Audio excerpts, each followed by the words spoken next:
is Republican Senator Rob Portman of Ohio. He sits on the Senate Foreign Relations Committee. He's traveled to the region numerous times just in the last few months. Senator, you and I have had lots of conversation about Ukraine. Welcome back to Meet the Press. Thanks, Chuck. Let me start with the president's remarks yesterday, an apparent ad lib.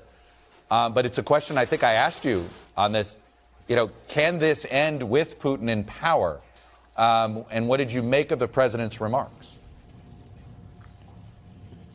Well, first, I think all of us believe the world would be a better place without Vladimir Putin. But second, that's not the official U.S. policy. And by saying that regime change is our strategy, effectively, it plays into the hands of the Russian propagandists and plays into the hands of Vladimir Putin. So it was a mistake, and the president recognized that, and the White House has walked it back. By the way, they had to walk back 3 other comments he made as well. But look, we're in a crisis. We're in a war situation. And so clarity is incredibly important, and we need to be sure that we are also clear with our NATO allies, because that's how we are stronger. President Zelensky heard all of this week, and he just says for him it's still talk. And I understand that he's in the middle of this war. He's watching innocent people get attacked and die. He wants some planes. He wants this this ability to do a no-fly zone. Any movement in your head on this? Well, I think President Zelensky is correct. I thought the president's speech was very strong, despite the ad lib at the end, the gaffe at the end. But it was a powerful speech that does not match the action. So there was a mismatch between the rhetoric and what we're actually doing. And that's the issue, and that's what President Zelensky was talking about. Because there are additional weapons that they're desperately needing that we are not yet providing, particularly any anti-air systems and more munitions for their own anti-air systems.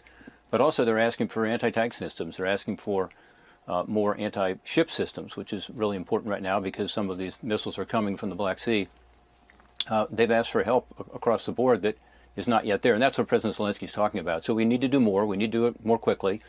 We did send some Soviet-era anti-aircraft systems, I'm told, recently, at least based on public reporting, or at least it's on its way. But there are other systems that are more powerful, the S-300 in particular, that we have not sent. And we have that because we had acquired it at one point to be able to test it against our planes and so on. We should send that. We should do everything we can do to facilitate these other countries that have these Warsaw Pact era, Soviet systems into Ukraine, because that's what they desperately need, Chuck. And that's what the president's been asking for. We should also send the MiG-29s to raise that issue again. It's been a few weeks now since the Secretary of State gave that a green light, and somehow that hasn't happened.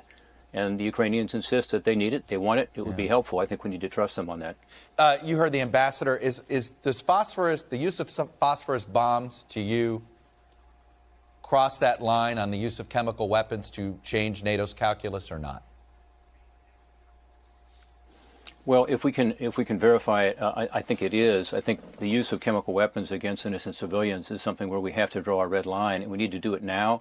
And we need to do it with our NATO allies. Recall we did this in Syria and did not honor the red line.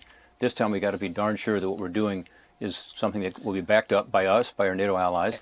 And I do think that's a red line. I think chemical and biological weapons must be. Do you believe the response, I hear the words proportionate. Define what proportionate in your mind would be. Well, the president said that we would respond in kind, and later that was walked back because it sounded like he was saying, of course, we would respond with chemical weapons, which would not be appropriate. Right. We've actually signed a treaty saying we would never do that, as has Russia, by the way. So our response should be militarily. And I don't think we need to spell it out exactly, but there are a number of military responses that I could see. One would be to establish a humanitarian air defense zone in parts of western Ukraine. And that could be done from outside of the borders of Ukraine. That's an example where in Lviv, where you have thousands of people who are there with the international relief organizations, lots of reporters, including from NBC, lots of refugees coming through, hundreds of thousands there. Yesterday, there was a bombing of Lviv within a couple miles of the train station where there's so many refugees and so many of these Westerners. So we could, through some means, since we have Patriot missiles in Poland, in Romania, in Slovakia, protect some of that territory. That's an example of something that could be done militarily that would not be offensive, strictly defensive, no boots on the ground, but would enable us to say use of chemical weapons or biological weapons has consequences, and we're going to do something about it. Let me turn to some domestic issues here. The Supreme Court Have you made a decision on whether you're going to support Judge Ketanji Brown Jackson's elevation to the Supreme Court? Well, I said all along I'm going to wait till the Judiciary Committee is done with its action. I think they're going to vote a week from Monday. They've still asked for additional documents, the Republicans on the committee, so I want to give her that ability. But as you know, Chuck, less than a year ago I voted against her for the Court of Appeals, and I did so because I'm concerned about her judicial philosophy. In particular, for me, on the regulatory front, she had a case at the district court level where essentially she legislated from the bench and had to do with country of origin labeling for meat products, and she did what many of us think is wrong, which is say that the statute says one thing, but we're going to, as judges, decide what's best. And so that's my biggest concern. I talked to her about it. I've also talked to her about the court packing issue, which does concern me. Her mentor, Justice Breyer, as well as Justice Ginsburg, both came out against packing the court because of the interest in defending the institution of the court, and yet she refuses to do that. And I don't understand that because it's not an issue that will come before her in the court, so she should, as a nominee, be able to talk about it, and I'm concerned that she's not been willing to do that. I'm curious. I want to play a clip of some of the questioning she received from some of your Republican colleagues on the committee hearing. Here's the clip. You say this does not signal a heinous or egregious child pornography offense. Help me understand that. Do you agree with this book that is being taught with kids that babies are racist? The ordinary crime was not committed by computer. So the Would you now agree with me that computers are sort of the venue of choice for child pornographer people? Senator Mitt Romney thought some of the tone of the questioning and the topics were sort of off key there. I'm curious what you thought. Well, her record is fair game, Chuck, and this is not attacking her personally. By the way, I found her bright and personable when I met with her. She's obviously an historic choice for the court. But I don't think it's wrong to go after her record. I mean, that's what we should be doing in these hearings. With Justice Kavanaugh, as you know, it became personal attacks. By the way, uncorroborated attacks. It was not about his record, largely. This is about her record, and it's about her sentencing. It's not probably what I'm going to base my decision on, because I think there are a lot of judges that have very lenient sentencing these days. I do think at a time of rising crime, particularly in our major cities, that's an issue. And she was below the recommendations based on the federal sentencing guidelines, and also below, in some cases, what the probation officers recommended. So I think it's fair to ask about that. I think it should be done in a respectful way.